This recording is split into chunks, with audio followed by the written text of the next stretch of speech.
پروردگارا، آسمان تو ابریست، اما چشمان یعقوب است که میبارد.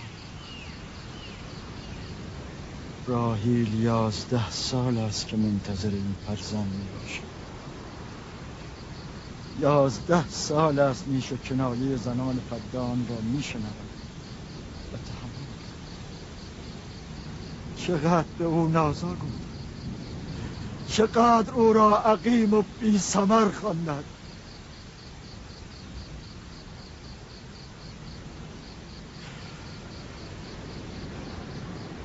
کاهن بزرگ مرا ببخشند.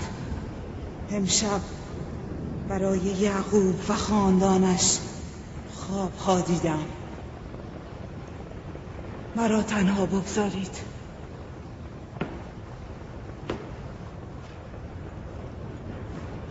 نفرین خدایان بر یعقوب و خاندانش باد. کفر یعقوب بی پاسخ نخواهد ماند. او باید مجازات شود. ای ایشدار بزرگ، آتش خشم خویش را بر یعقوب و خاندانش فرود آور. راحیل و فرزندش امشب باید نابود شوند. با این همه من نگران راحیل و فرزندم نیستم. ایمان دارم که مرگ آنها موجب شادی ارباب معابد و بت پرستان شود. ایمان دارم که تلاش چندین ساله من در محو شرک و بت پرستی بی نتیجه بماند. کاری بکن همسر و فرزندم را نجات بده. نجات آنها موجب بیداری مردم فدان می شود. نجات آنها شکست معبد ایشتار و پیروزی یکتاپرستی بر شرک و بت پرستی است. خدای مهربان، یاریم کن، یاریم کن، یاریم کن.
این وقت شب این نور چیست؟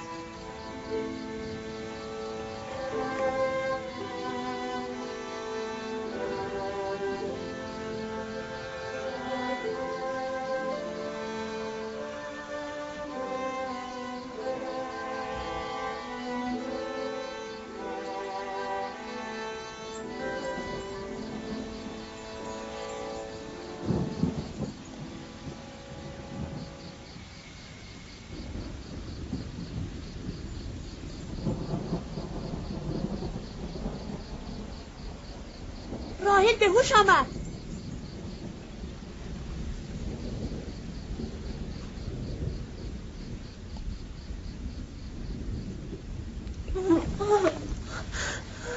دوباره شروع شد. راحیل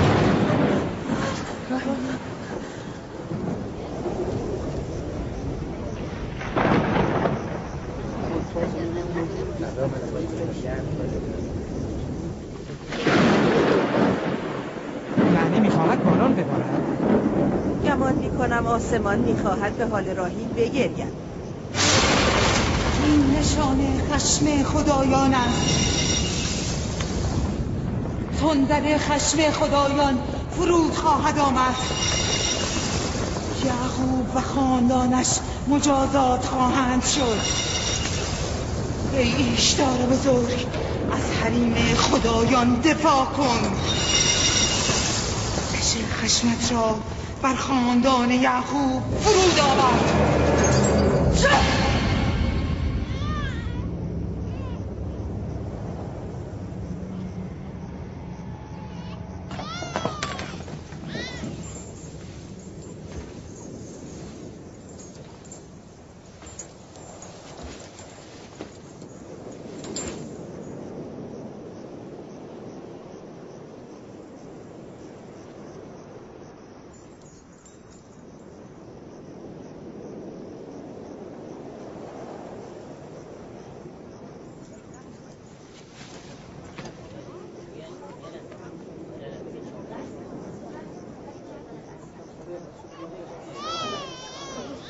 یعنی فرزند راحیل به سلامت به دنیا آمد؟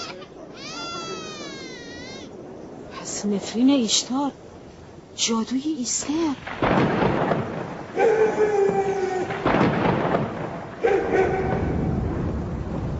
بگذار مردم فدان قدرت عظیم تو و جادوی ایستر را ببینند. ای ایشتار بزرگ، ما را خوشنود کن.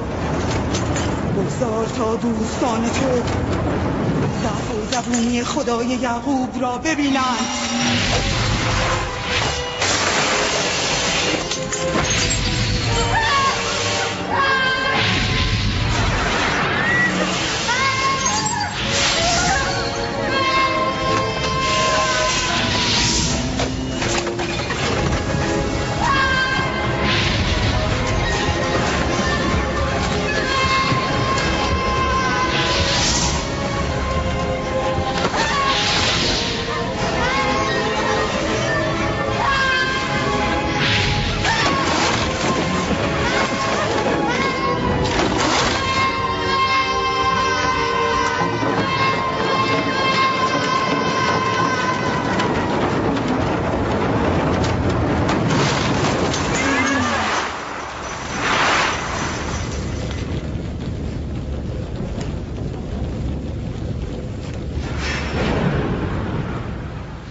درود بر نبی خدا. درود خداوند بر همه شما بود. قدم نورسیده مبارک. مبارک.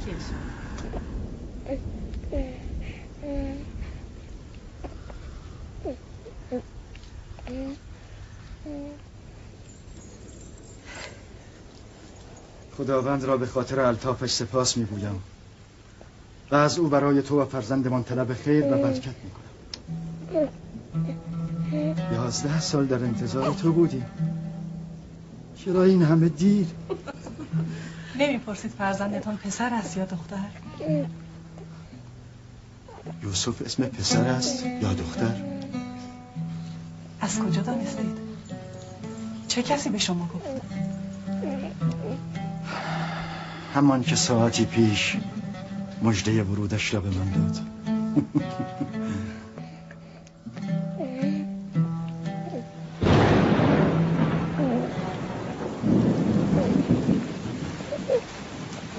این باران هم از برکت قدوم توست فرزندم.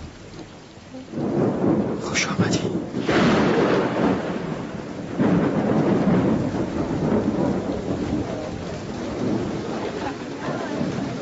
راحیل و فرزندش به سلامت هستند. آره باران چه کار؟ باران را بنگر که خهدیر را از فدان می‌زداید. چرا متوجه نیستی؟ باران همزمان با تولد فرزند راحیل و یعقوب باریدن گرفت.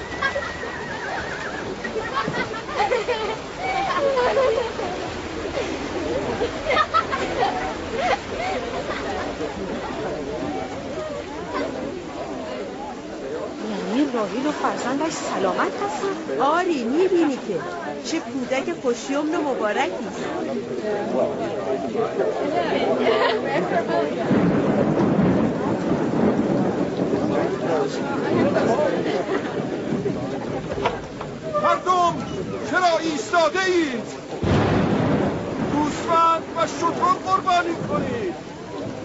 فدان را آذین ببندید. از خدای یعقوب باید سپاسگزاری کرد. امروز روز حیات مجدد دختر من و پایان قحطی فدان است.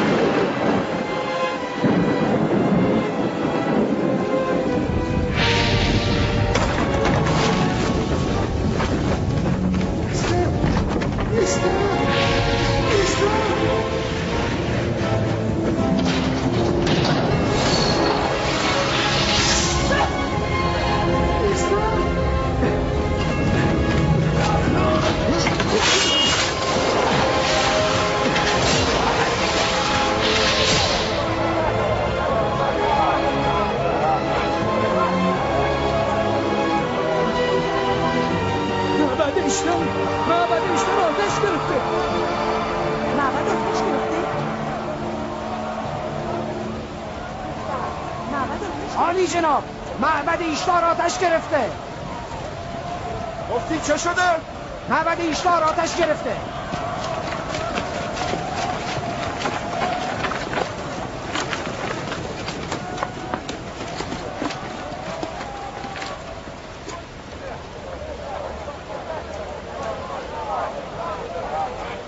یعنی چه اتفاقی افتاده است؟ با من بیایید.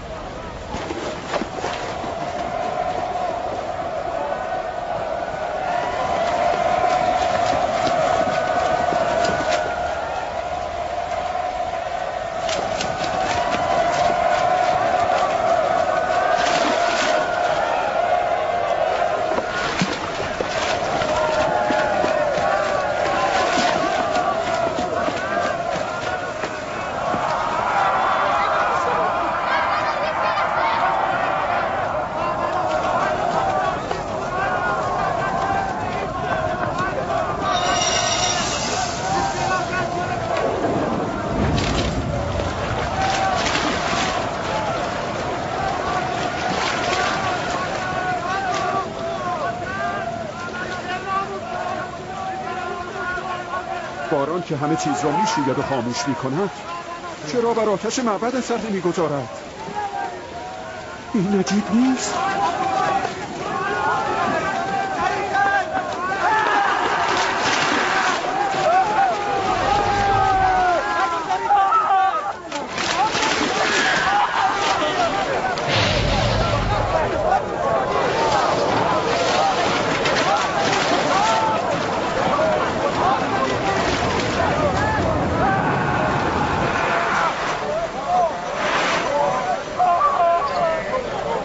ساحره ایسته؟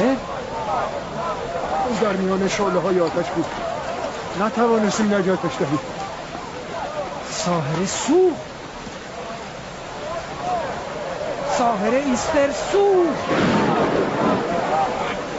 یعنی ایستر هم باید بسوزد؟ نمیشود برای اون کاری کرد. مگر آتش کاهنه معبد رو هم میسوزاند؟ معلوم است اون که از خدایان نیست، او هم میسوزد. این بود خدای قدرتمند ایشتار. خود و کاهنانش در آتش سوختند و توان دفاع از خود را نداشتند. ایستر که میگفت راحیل و فرزندش نابود خواهند شد. چه شد؟ اینکه خودش نابود شد. کجا؟ میروم به خدای یعقوب ایمان بیاورم.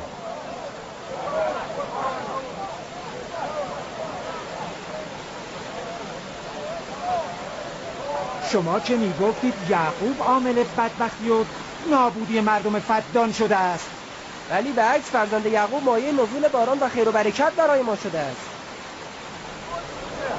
برویم. بمانید.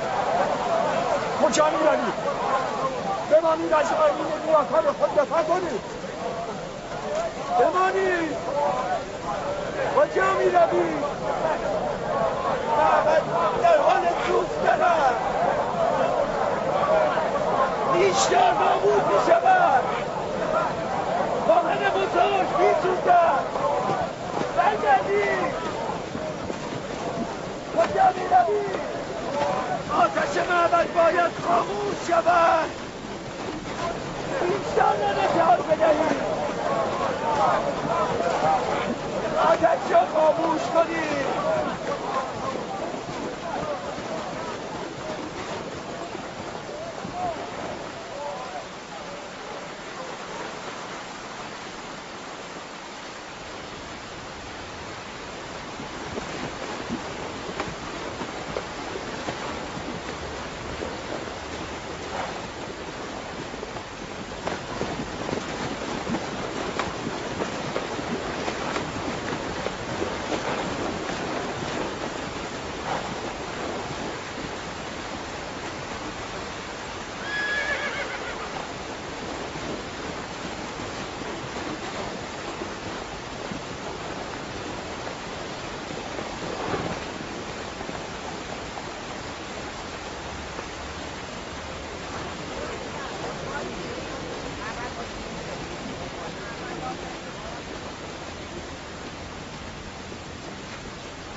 گویا باران رحمت الهی جسم و جان این مردم هر دو را تطهیر کرده است.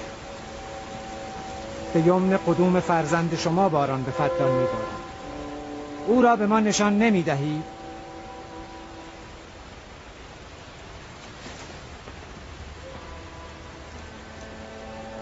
من ناگزیرم که به نبوت شما اقرار کنم، چرا که به عیان دیدم با آمدن فرزند تو هم معبد بتپرستان نابود شد، هم قحطی فدان.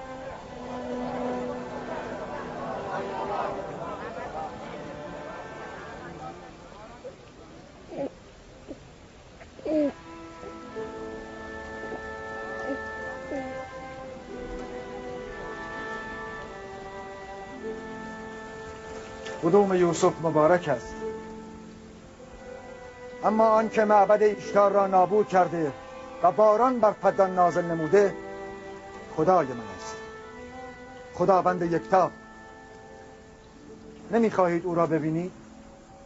من و همسرم خدای تو را دیده بودیم. امشب مردم فدان نیز دیدند، هم قدرت بی انتهای خدای تو را، هم ذلت و زبونی خدایان خویش را. اینک آمده هم که به خداوند یکتا ایمان آورند. ای نبی خدا، ای نبی خدا، قلوب اینان را با نور ایمان منور گردان. آیا همه شما بر کلام فارس هستید؟ با من بگویید. ما از همه خدایان سرد و سنگی و دیگر خدایان زمینی بیزاری می جوییم و به خداوند یکتا ایمان می‌آوریم، خداوند آسمان ها و زمین، و به همه پیامبران و فرستادگانش ایمان می‌آوریم و از فرامین آنها اطاعت می‌کنیم.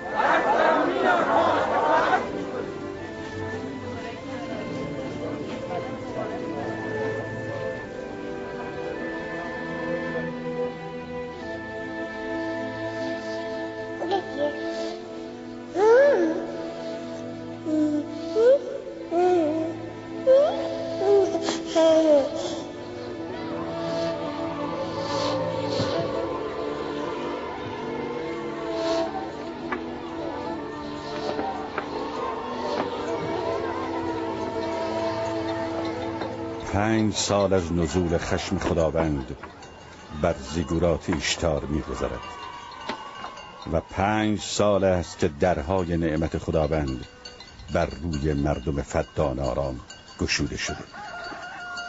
راحیل همسر محبوب یعقوب نبی و مادر یوسف در انتظار فرزندی دیگر به سر میبرند. یوسف. بله مادر. امروز با پدر به صحرا میرویم. باشد مادر، من خوشحالم. برویم.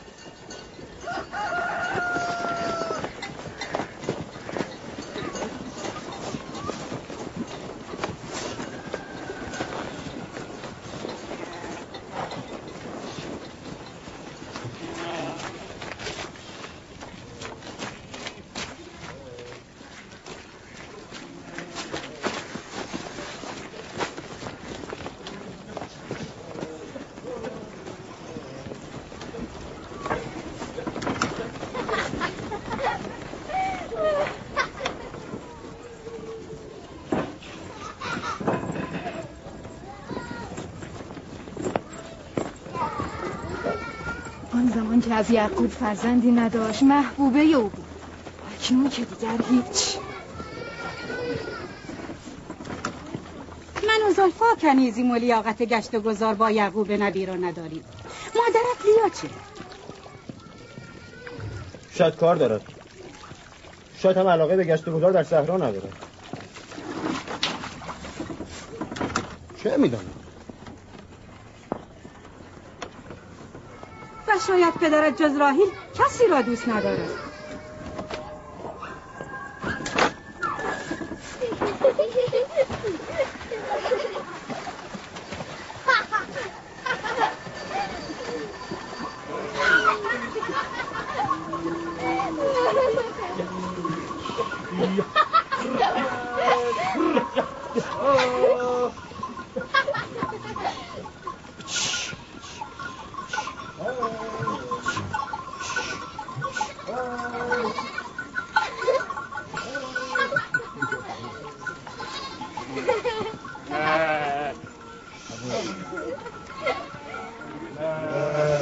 سال پیش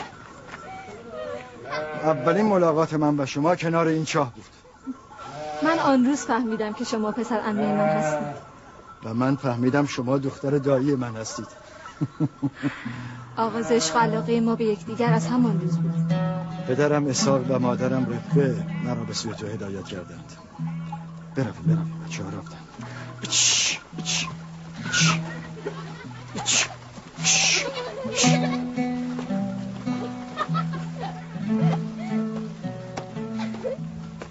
وقتی پدرم لابان فهمید تو خواهان من هستی 7 سال شبانه گوسفندان را مهریه من قرار داد و من پذیرفتم. اما در پایان 7 سال لابان خواهرت لیا را به ازدواج من درآورد. چاره ای نبود. در فدا خواهر کوچکتر را پیش از خواهر بزرگتر شوهر نمیدهند. من 7 سال دیگر به خاطر تو شبانی لابان را پذیرفتم. لابان آگاه نبود. اگر 70 سال دیگر هم میگفت باز هم میپذیرفتم. چه زود سپری شد. آری.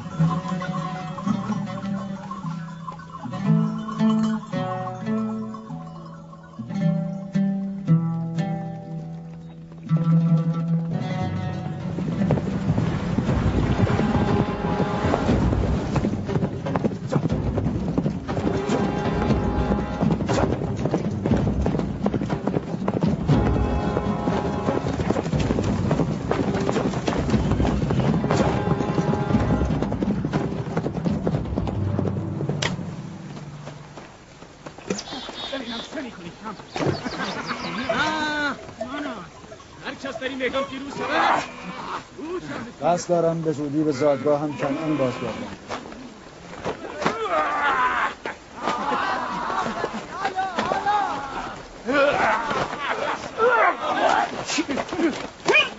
نکند آنها با یکدیگر نزاع کنند. نگران نباش، آنها زورآزمایی میکنند. معتقدم هر کس قوی تر از دیگران باشد جانشین من است.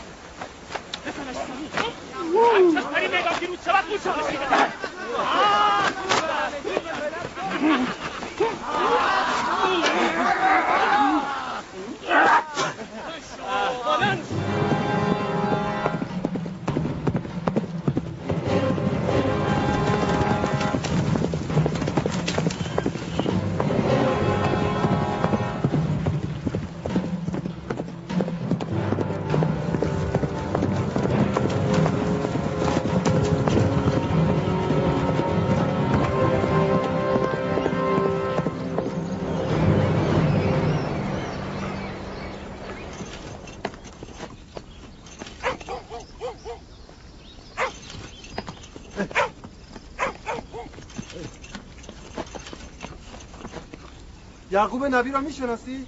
فرزند اسحاق پیامبر؟ او و فرزندش مایه خیر و برکت فردانند. آری میشناسم. کجا میتوانم او را بیابم؟ دایی او لابان فرماندار است، نزد او.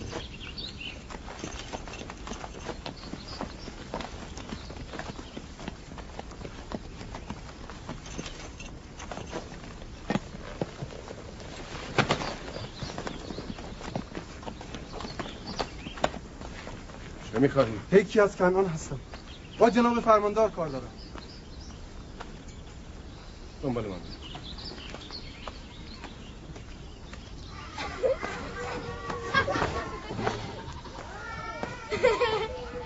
دینه جان بیا دخترم.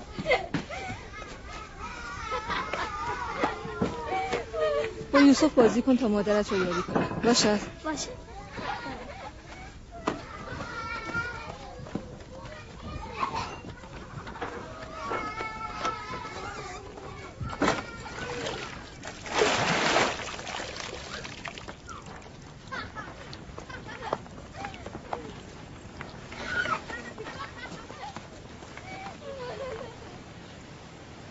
راهی خبریست؟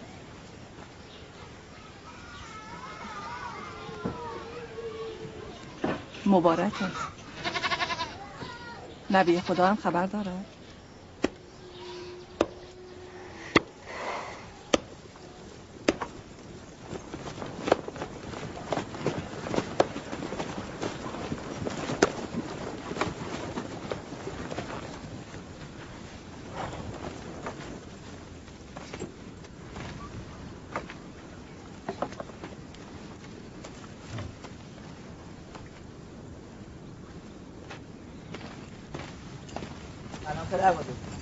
سلام پدر بزرگ.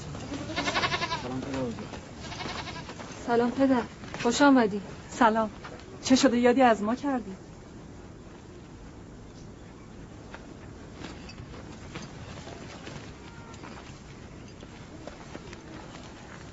چیزی شده پدر؟ اتفاقی افتاده است؟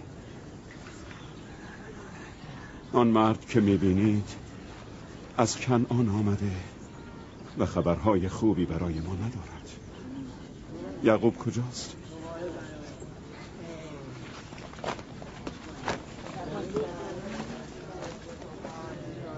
به دایی خوبم لابان.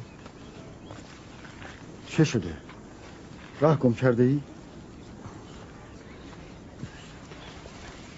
اگر چه تلخ است اما میدانم تحمل شنیدنش را داره.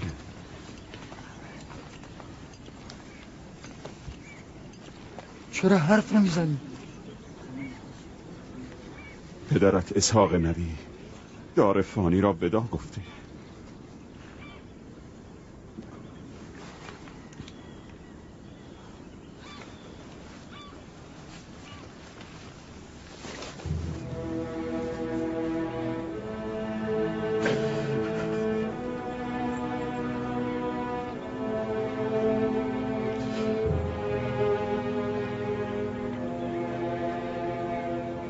همه از خدایی و به سوی او برمیگردی.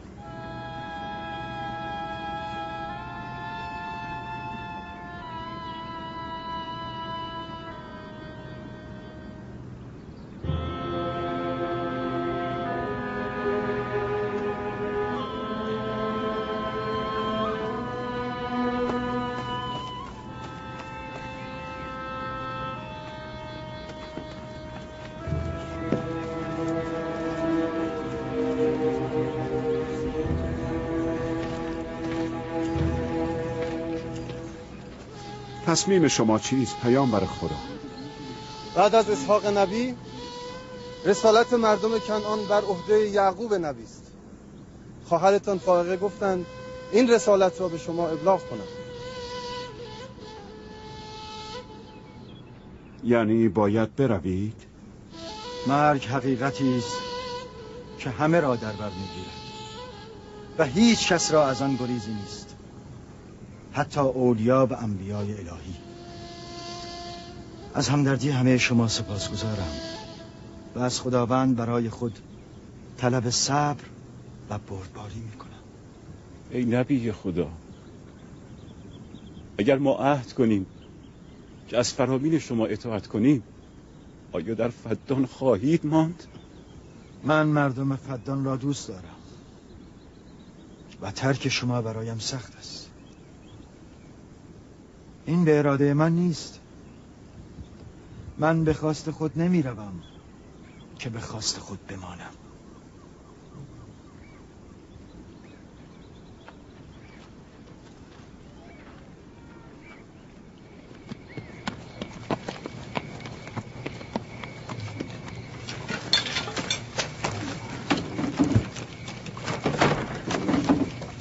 به خواست خدا ما فردا به سوی کنعان حرکت می‌کنیم. ما آماده. ما هم آماده. من و همسرم نیز وسایل خود را جمع کردیم. شما دیگر کجا؟ با شما به کنعان. ما تا عمر داریم از نبی خدا دست بر نمی‌داریم. شما نمیتوانید با ما بیایید. بهتر از همینجا در پدان بمانید. خانه و کاشانه من جای خوبی برای زندگی شماست. ولی من زندگیم رو مدیون شما هستم. ما عهد کردیم تا عمر داریم خدمتکار شما باشیم. همسر و بستگانت به تو نیاز دارند. اینجا وطن شماست و شما هیچ دینی نسبت به من ندارید. بهتر از همینجا بمانید.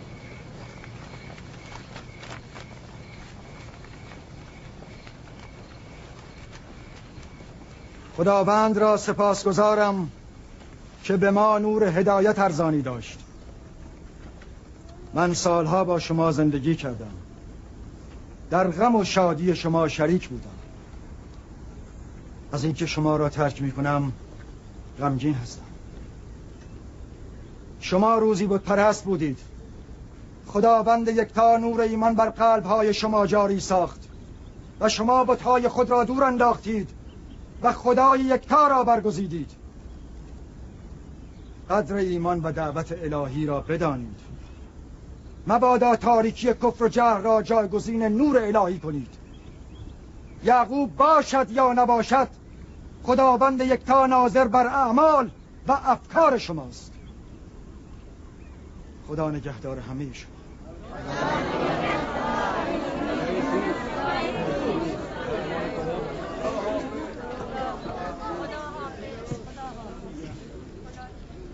تو در این سالهای طولانی شبانی برای من مزدی دریافت نکردی. از خود نه ثروتی داری و نه گله گوسفندی. من نیمی از گوسفندانم را به تو و دخترانم هدیه می کنم. امیدوارم امورات شما با این گله اداره شود. سپاسگزارم. خداوند به شما خیر و برکت فراوان دهد. سپاسگزارم پدر. خداوند به شما خیر دهد. این حق یعقوب است. من باید پس از سالها زحمت از او قدردانی کنم.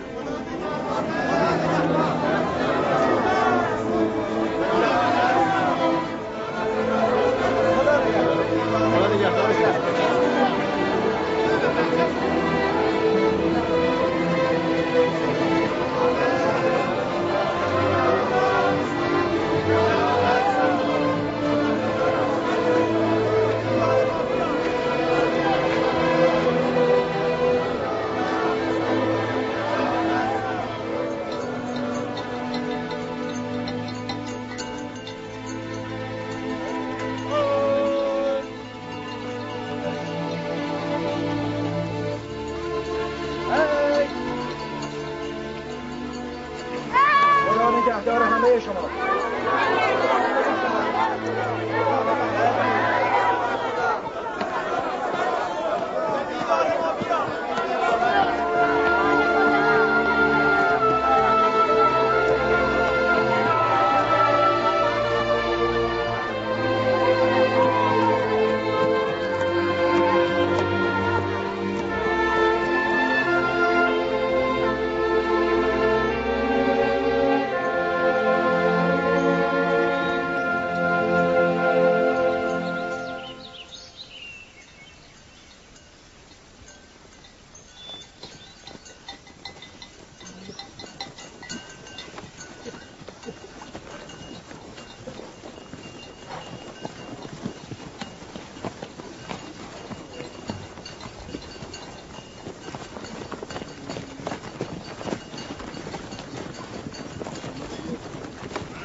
خاله، چرا بلهه و زلفا نسبت به مادرم راهی حسادت میکنن؟ این را چه کسی به تو گفت؟ همه میگوین یهودا خودش از زبان بلهه و زلفا شنیده بود. کودکان نباید در این امور دخالت کنند، اما حال که سوال کرده ای پاسخ میدهم. بلهه در ابتدا کنیز مادرت راهیل بود. راحیل چون صاحب فرزندی نمیشد، بلهه را به پدرت هدیه داد تا از طریق او هم صاحب فرزند شود، هم علاقه پدرت را نسبت به خود حفظ کند. بلهه دان و نفتالی را به دنیا آورد و نزد راحیل و یعقوب بسیار عزیز و مورد احترام شد.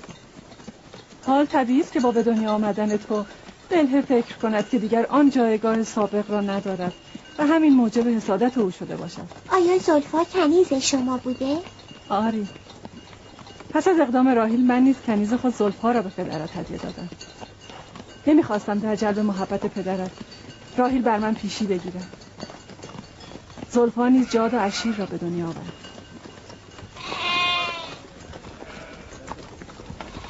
راوی شمون چه میکنی؟ جل پراکنده شد، آنها را بازگردانید.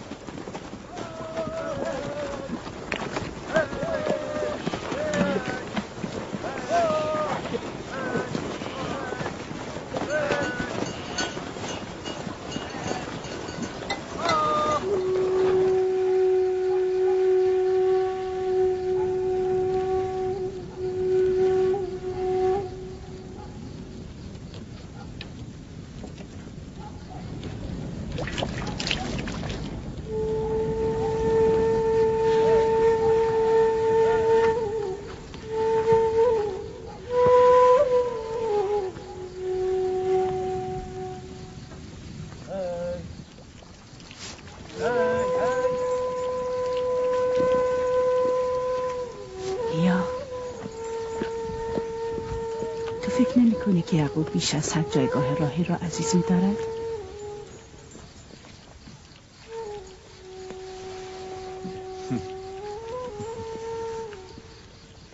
من نیازی به حسادت با خواهرم ندارم. نه تعداد فرزندان او بیش از من است و نه محبت یعقوب به او افزون‌تر از من. پس حسادت برای چی؟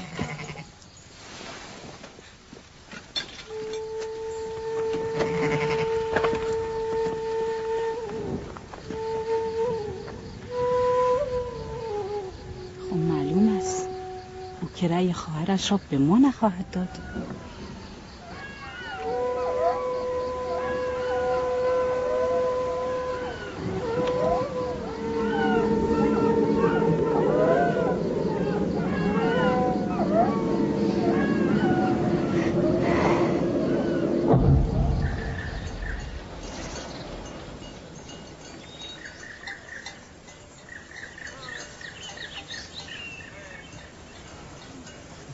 راه طولانی نشد؟ چیزی از راه نمانده. زندگی قبایل کوچ‌نشین هم همین است. هم سفر میکنند هم زندگی.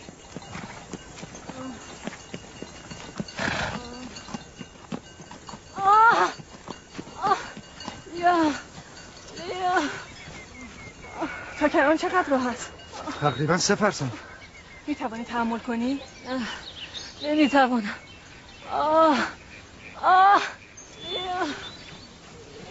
یهودا، لاوی، شامون، چادر را برپا کنید، همینجا اتراق میکنیم. در کنعان قابل یافت میشود؟ آری میشود. جیرا، زود به کنعان برو و خواهرم فاقه با یک قابله به اینجا بیاد. عجله کن. برو، زود باز میگرده.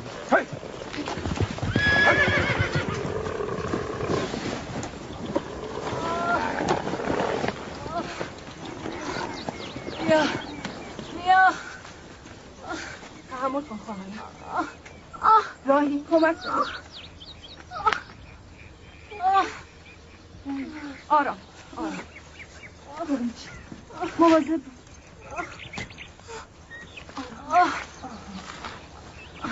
آتش آماده کنید. زلفا زیر انداز بیاور. چه شده مادر؟ حالتان خوب نیست؟ نگران نباش، چیزی نیست. دینه یوسف را ببر. بگذار بماند. بیا تحمل کن خواهرم.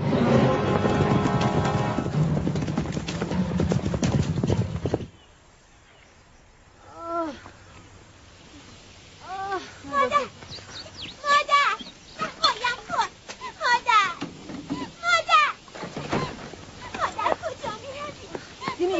نگه دار. بیا پسر جان بیا.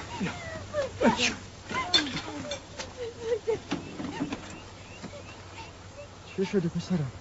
یوسف تو نباید بروی. پدر من برای مادر میترسم. چرا پسر جان؟ اتفاقی نیفتاده؟ نگران نباش.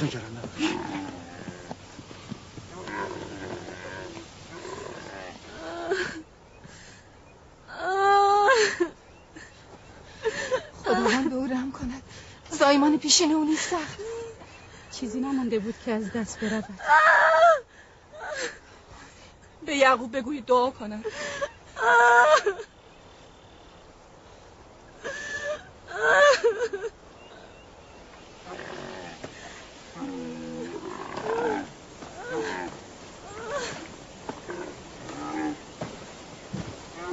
چه شد؟ راحیل حالش چطور است؟ هنوز خبری نیست. لیا گفت برای راحیل دعا کنید. حال او چندان مساعد نیست. اگر بتواند قدری تحمل کند قابل از راه میرسد. بروید مراقبش باشید. پدر آیا مادر میخواهد از پیش ما برود؟ چه کسی این را به تو گفته؟ او میخواهد برای تو برادر بیاورد. اما من میترسم. نترس پسرم، نگران نباش. دینه برو با برادرت بازی کن.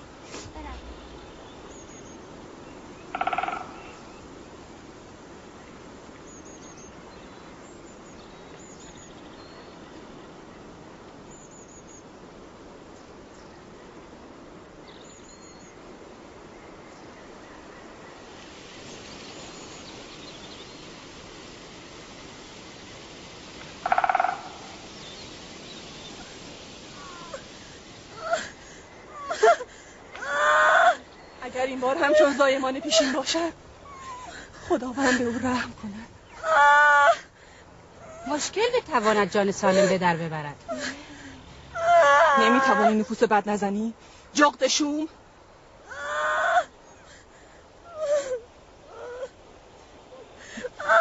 کمی تحمل کنید. به دنبال قابله رفتن. کنعان راهی نیست.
فرزندانم باش.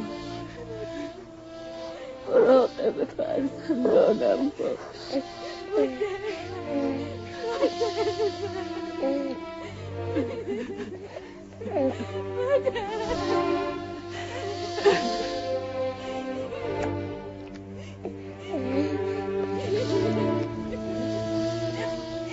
مراد فرزندانم باش. نگذار غم بی مادری را احساس کنند. نگذار.